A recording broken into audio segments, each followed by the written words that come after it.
السلام علیکم، نئی ویڈیو کے ساتھ حاضر خدمت ہوں۔ آج میری ویڈیو کا موضوع ہے سعد رضوی صاحب نے جیل سے خط لکھا تھا۔ اس خط میں سعد رضوی صاحب نے کارکنان سے کچھ اپیل کی تھی، کیا وہ خط صحیح تھا، غلط تھا، اس کی تصدیق کس نے کی، اس سارے معاملے میں ہم سب کا کیا کردار ہے اور اس خط کا وہ کیا تہلکہ خیز پہلو ہے جو آج میں آپ کے سامنے رکھ رہا ہوں، اور اس کے بعد کچھ نہ کچھ ہنگامہ ہوگا۔ یہ والیوم 10 کے پہلے صفحے کی پہلی سطریں ہیں جس وقت میں آپ سے شیئر کرنے جا رہا ہوں۔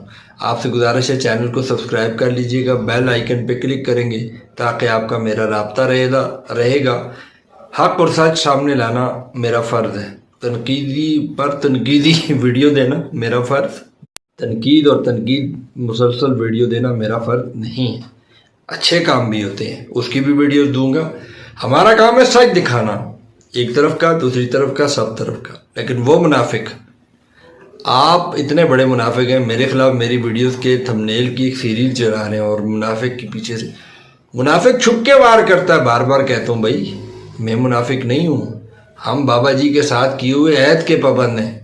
بابا جی کے ساتھ ہم نے مینار پاکستان میں عہد کیا تھا، یہ نہیں کیا تھا طریق لبیک کے ساتھ رہیں گے تب تک جب تم چوری کرو، چکاری کرو، بچے بازی کرو، ہم ساتھ رہیں گے۔ نہیں، ہم نے خادم حسین رضوی کے ساتھ عہد کیا تھا اور الحمدللہ ان کی قبر کی تھلی تک ہم نے اس کو، سیڑھی تک ہم نے اس کی انشاءاللہ وفاداری کی اور بھرپور وفاداری کی، اور خادم رضوی صاحب کے اس عہد کے ایک ایک قدم پہ ہم ساتھ چلیں۔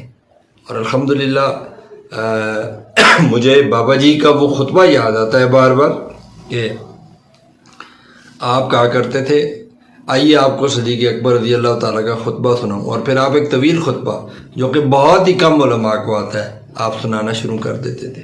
ایھا الناس یاد شروع ہو جاتے تھے آپ، اور حضرت امام حسن کے سند کے ساتھ سناتے تھے۔ اللہ اللہ اللہ قال ابن امام حسن رضی اللہ تعالیٰ کہتے ہیں، ان سے روایت کرتے تھے۔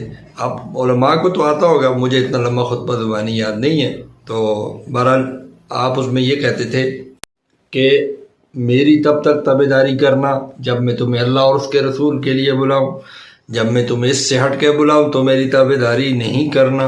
یہ صدیق اکبر رضی اللہ تعالیٰ کے الفاظ تھے۔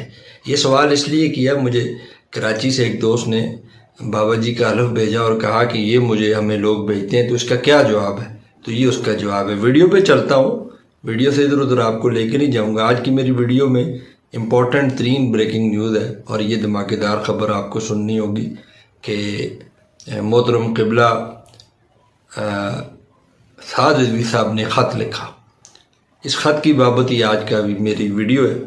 خط ایجنسیوں سے ہوتا ہوا ہماری طریق لبیک کی اعلیٰ قیادت کو پہنچا۔ ظاہر ہے مشکوک ہاتھوں سے جب خط پہنچے گا تو وہ مشکوک کہلائے گا۔ اب تحریر کا عینی فرازے کیا گیا، کیا یہ سعد رضوی صاحب کی تحریر ہے، کوئی تصدیق کر سکتا ہے اس کی؟ اس پر جناب محترم مجلس شورا کے انتہائی اہم رکن نے وائس میسج کیا ہوا ہے اور اس خط کی تصدیق کی ہے کہ یہ خط سعد حسین رضوی صاحب نے لکھا ہے۔ جی ہاں، یہ بہت بڑی خبر دے رہا ہوں کہ یہ خط سعد رضوی صاحب کا ہے، اور میرے سورس یہ کہتے ہیں یہ سعد رضوی صاحب کا ہے، اور میں اس کی تصدیق کرتا ہوں۔ شورا کے انتہائی محترم رکن، آپ کا یہ بیان ہے، اور آپ کے اوپر امیر البچے باز آپ کا بیان ہے، آپ نے ان کے بیان کی تصدیق کی ہوئی ہے۔ جی یہ جو کہہ رہے ہیں میں بھی اس کی تصدیق کرتا ہوں۔ آپ کی یہ دونوں وائس ریکارڈنگ میرے پاس پڑی ہوئی ہیں، جب کبھی آپ کا دل کرے گا انشاءاللہ میں آن ایئر چلا دوں گا، جب کبھی آپ کا دل کرے گا ڈنکے کی چوٹ پہ سر عام انشاءاللہ میں سنا دوں گا۔ آج میری ویڈیو کا موضوع یہ ہے کہ اپنی منافقت سے باز آ جاؤ۔ آج میں والیوم 10 کے پہلے صفحے کی چند سطریں پر آتا ہوں۔ اس سے لے کے میں سعد رضوی صاحب کی قید کا سارا احوال پکڑنے سے لے کے آخر تک، اور کن کن لوگوں نے یہ کام کروایا، کون کون ملوث تھا، میں ساری اسٹوریاں کھولتا جاؤں گا، پھر آپ سب کو بڑی تکلیف ہوگی۔ میں ذاتی طور پہ سعد رضوی صاحب کے خط کی اپنی عہد سید فیصل گیلانی محبان اہلیان خادم حسین رضوی کی طرف سے اور KHR گروپ کی طرف سے میں اس خط کی تردید کرتا ہوں۔ یہ سعد رضوی صاحب نے نہیں لکھا، لیکن میں شورا کے ان دونوں اشخاص کے بیان کو مد نظر رکھتے ہوئے کہتا ہوں کہ انہوں نے تصدیق کی ہے کہ وہ خط سعد رضوی صاحب نے لکھا تھا۔ اب کب وہ ویڈیو چلانی ہے، کب وہ آڈیو چلانی ہے اور آپ کے میں نے چھکے چھڑا دینے ہیں، یہ میں ایک اہم ترین آدمی سے مشاورت کروں گا۔ اسی دوران کن ذمہ داروں نے زور دے کے بار بار میں پھر دہراتا ہوں، شورا کے کن ذمہ داروں نے سعد حسین رضوی صاحب کے بیہاف، سعد رضوی صاحب نے نہیں، ان کے بیہاف پہ میں بیچ میں کچھ چیزیں کھا گیا ہوں، آپ سمجھ جایا کریں۔ تو سعد رضوی صاحب کے بیہاف پہ رضی حسینی صاحب کو یہ کال کی کہ آپ یہ بیان دیں۔ انہوں نے کہا کیوں دیں؟ انہوں نے کہا تحریک پر بہت سخت آزمائش آئی ہوئی ہے، آپ کے اس بیان دینے سے کیا ہوگا؟ زیادہ سے زیادہ آپ پر اثر پڑے گا، آپ برداشت کر لیں، تحریک کی خاطر قربانی دیں، لیکن تحریک کو بہت زیادہ ریلیکس مل جائے گا۔ جو ٹارگٹ اس وقت ایجنسیوں نے کیا ہوا ہے تحریک کو تقسیم کرنے کا، وہ یہ سمجھیں گی کہ ہم کامیاب ہو گئے، جبکہ ہم اسی شورا کے ذریعے اور اپنے تمام لوگوں کے ذریعے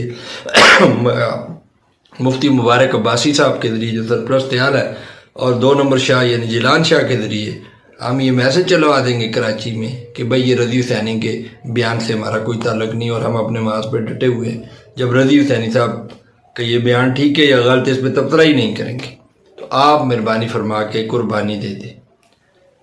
شاوک اللہ، لا الہ الا اللہ محمد رسول اللہ، مجھے کلمے نہیں اٹھانے چاہیے۔ یہ جو باتیں میں بیان کر رہا ہوں، ان باتوں کے حوالے سے میری رضی حسینی صاحب کے ساتھ کبھی بات نہیں ہوئی کہ آپ نے کیوں دیا، کیسے ہوا، یہ ہوا۔ میری ان سے ایک دفعہ بات ہوئی تھی اور میں نے ان سے پوچھا تھا آپ کو یہ بیان کس نے کہا دینے کا، تو انہوں نے بات کو گول مول کر کے مجھے کوئی کلو نہیں تھی، سیدھی بات بتاؤں۔ اور ان سے میری جب آخری بات ہوئی تھی بہت پہلے ایک دفعہ جب بات ہوئی تھی، تو میں نے ان سے یہ کہا تھا جی آپ کو تو یہ کہا گیا ہے کہ سعد رضوی صاحب جیل سے نکلیں گے تو آپ کا مقدمہ سنیں گے، آپ نے تو تحریک کی خاطر بہت بڑی قربانی دی۔ تو انہوں نے مجھے آگے سے کہا جی ہمیں بھی امید ہے اور انشاءاللہ ہم بیٹھے ہوئے ہیں کہ سعد رضوی صاحب ضرور میری بات سنیں گے، ایک طرف کے موقف پہ کبھی فیصلہ نہیں کریں گے۔ تو آج خیر مجھے ان سے پوچھنے کی ضرورت ہی نہیں ہے کہ ان کے ساتھ کیا ہوا یا کیا نہیں ہوا۔ بہرحال انہوں نے قربانی دی، اللہ ان کی قربانی کو تحریک کے لیے سلامت رکھے۔ بعض اوقات اپنے جو ہوتے ہیں ان کے ایسے بیانات پارٹی کو بڑی تکلیف دیتے ہیں، لیکن ان کی پس پردہ کچھ کہانیاں اور ہوتی ہیں۔ اب سعد رضوی صاحب کے خط کی تصدیق بقول شورا کے رکن ایک اور ایک کے بعد دوسرا انہوں نے کی۔ اگر میں سمجھتا ہوں وہ سچ بھی کہتے ہیں تو سعد رضوی صاحب نے وہ خط کس معاد میں کیسے لکھا، اس کا جواز یہ ہے کہ 6 سال کا معاہدہ نواز شریف کر کے باہر گیا اور جب واپس آیا تو مشرف نے کہا جی انہوں نے ہمارے ساتھ ایگریمنٹ کیا تھا، تو ان کی ایک ہی دلیل ہوا کرتی تھی، قیدیوں کے ساتھ ایگریمنٹ نہیں ہوا کرتے۔ میں بھی اپنے قائد اور اپنے لیڈر کے لیے یہی دلیل پیش کرتا ہوں کہ قیدیوں کے ساتھ معاہدے نہیں ہوا کرتے۔ سعد رضوی صاحب نے خط لکھا، کس حال میں لکھا، کس نے لکھوایا؟ ظاہر ہے وہ حالت امن میں اب باہر ہے۔ آج سعد رضوی صاحب کہیں جی میں خط لکھتا ہوں، من و عن تسلیم کر لیں گے، کیوں؟ آپ حالت امن میں ہیں، آپ جو کہیں گے بالکل ماننا پڑے گا۔ لیکن جب آپ حالت جیل میں ہیں تو پھر آپ سے کچھ خط لکھوایا گیا ہو تو اس کی میں کم از کم بالکل ماننے سے انکاری ہوں کہ یہ سعد رضوی صاحب نے لکھا تھا، اور اگر لکھا بھی تھا تو پھر بھی میں انکاری ہوں کیونکہ ٹرم کنڈیشن ٹھیک نہیں تھی۔